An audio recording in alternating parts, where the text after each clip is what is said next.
ജമ്മു കശ്മീരിലെ റാംബനിൽ മേഘവിസ്ഫോടനത്തെ തുടർന്ന് മണ്ണിടിഞ്ഞ് 3 മരണം.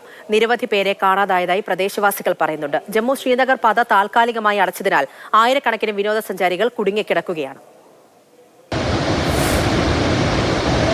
दरियाए चिनाब का पानी बढ़ रहा है। कृपया करके ना ही अपने बाल मवेशी को दरियाए चिनाब के किनारे जाने दें और ना ही कूद जाएं। സെരിബാഗ്ന മേഖലയിൽ പുലർച്ചെയാണ് മേഘവിസ്ഫോടനമുണ്ടായത്. കുത്തിയൊലിച്ചെത്തിയ പ്രളയജലം പ്രദേശത്തെ ആകെ മുക്കിക്കളഞ്ഞ് ചെനാബ് നദിയിലേക്ക് ഒഴുകി.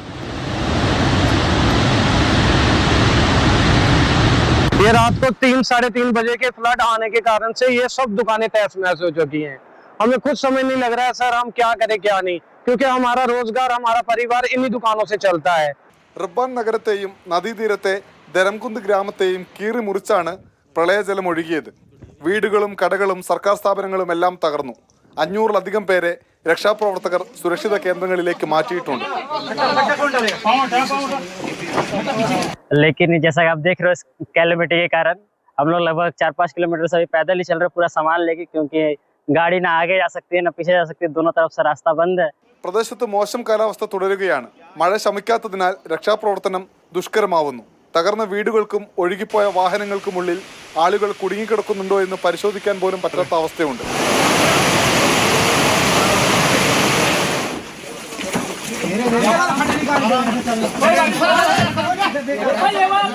ജമ്മുവിൽ നിന്ന് കശ്മീരിലേക്ക് പോകുന്ന ദേശീയപാതയിൽ 12 സ്ഥലത്ത് മണ്ണിടിഞ്ഞതിനാണ് ഇതുവഴിയുള്ള ഗതാഗതം താൽക്കാലികമായി നിർത്തിവെച്ചത്.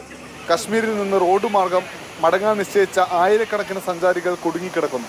മഴ ശമിച്ചാൽ മാത്രമേ ഉടനെ ഇതുവഴിയുള്ള ഗതാഗതം പുനഃസ്ഥാപിക്കാൻ കഴിയൂ. മാതൃഭൂമി ന്യൂസ്, ഡൽഹി.